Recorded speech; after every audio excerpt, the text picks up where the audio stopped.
cold shrinks. Yes. So if you can shrink something fast enough, you can keep it from swelling. Yeah. The reason why it doesn't swell is all the blood vessels and all the pathways shrank because of the cold. Yeah. So swelling can't happen because all the vessels are closed. Right. It also means that healing can't happen. Yes. That's why Once the swelling has happened, if our cold goes on that is too cold, yes. it ends up causing the blood vessels to shrink above the swelling. Say that. Healthy tissue closes. The cold that hits the swelling is almost like squeezing it so the stuff goes bloop out. But what's it hitting?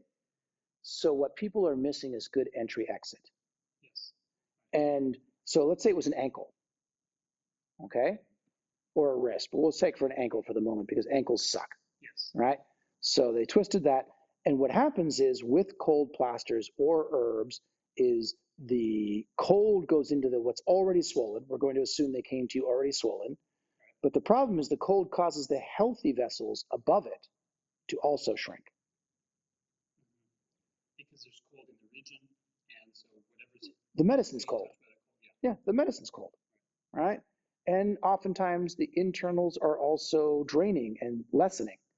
So what happens is you're forcing a shrinking of what's here, but then it hits a bottleneck, so it stays swollen. It's closing the exit. The exit meaning back up. Back up, right?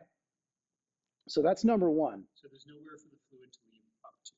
Because in the closing of the fluid with cold, San Huang, things like that, the Kung Fu powder, the Kung Fu powder as well is, anyway, we'll talk about it in a second.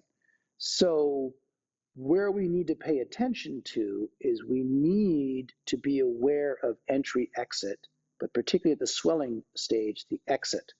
So you want to make sure that you encourage exit upstream so that it has a place the body can process out those fluids when you force it to go out, which is why bleeding is so famous, because you don't have to worry about the body processing it out.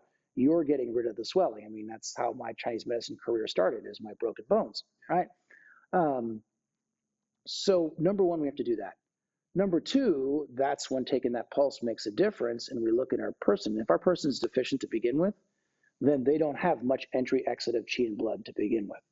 So therefore, we have to really pay attention to how am I going to increase that? And that's one of the reasons why so many of the trauma medicines or healing medicines, particularly for broken bones, have very hot toxic herbs.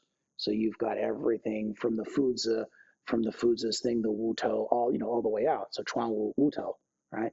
Because that toxicity is going to get the body heart moving, which gets the entry exit or the flushing of the area more. But it needs to be balanced well, right?